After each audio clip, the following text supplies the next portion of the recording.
बहुत दूर इंसानों की दुनिया से अलग ऊंचे पहाड़ों के बीच एक जादुई लोक था, एलोरिया।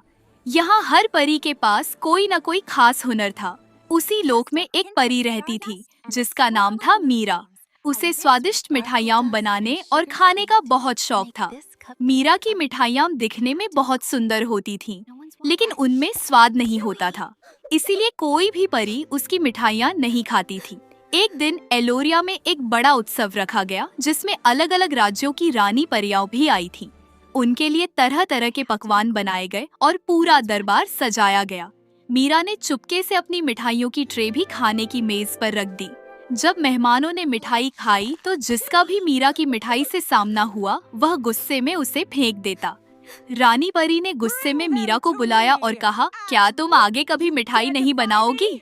यह सुनकर मीरा बहुत दुखी हो गई।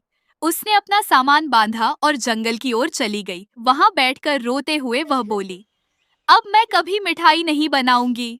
तभी वहाँ एक छोटी लड़की आई। उसके साथ एक प्यारी बिल्ली भी थी। लड़की ने कहा, मैंने तुम्हारी बात सुन ली है। मेरा नाम तारा है। क्या तुम मुझसे मिठाई बनाना सीखोगी? मीरा ने उदास होकर कहा, मैं कभी अच्छी मिठाई नहीं बना सकती। तभी बिल्ली बोली, एक बार और कोशिश करने में क्या जाता है। मेरा नाम मोती है। मीरा ने उनकी बात मान ली और उनके साथ चली गई। तारा और मोती ने उसे अपने घर ले जाकर स्वादिष्ट खाना खिलाया। धीरे धीरे मीरा रोज उनसे सीखने लगी। वह नदी किनारे से खास फूल लाती, जिनसे मिठाइयों का स्वाद और भी बढ़ जाता। कुछ समय बाद मीरा बहुत स्वादिष्ट मिठाइयाँ बनाने लगी। वह हर आने जाने वाले को अपनी मिठाइयाँ खिलाती। एक दिन मीरा ने तारा से पूछा, तुमने मुझे यह सब क्यों सिखाया? तारा ने कहा, क्योंकि मैं भी कभी तुम्हारी तरह एक परी थी। मैं महल में रानी के लिए खाना बनाती थी। मेरे पास स्वाद का खास हुनर था। तारा ने आगे बताया, एक दिन रानी ने एक प्रतियोगिता रखी। मुझे कुछ नया बनाना था, इसलिए मैं चुपके से इंसानों की दुनिया में गई। वहाँ मैंने एक रसोइये की किताब पढ़ी और उसे अपने साथ ले आई।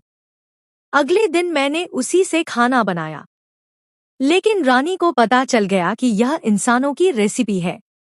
रानी ने मुझे सजा दी कि जब तक मैं अपना हुनर दूसरों को नहीं सिखाऊंगी, तब तक मैं उड़ नहीं सकूंगी। और फिर मैं एक छोटी लड़की बनकर इस जंगल में आ गई। मीरा ने तारा की मदद करने का वादा किया।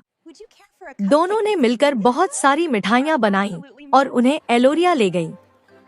तारा ने सभी परियों को मिठाई बांटी और उन्हें बनाना सिखाना शुरू किया। जैसे जैसे वह सिखाती गई, उसके पंख वापस आ गए और वह फिर से परी बन गई। मीरा ने अपनी एक छोटी बेकरी खोल ली और तारा ने उसके साथ एक सुंदर रेस्टोरेंट बना लिया। वहाँ हमेशा परियों की भीड़ रहती, खुशबू फैलती और हंसी गूंजती रहती।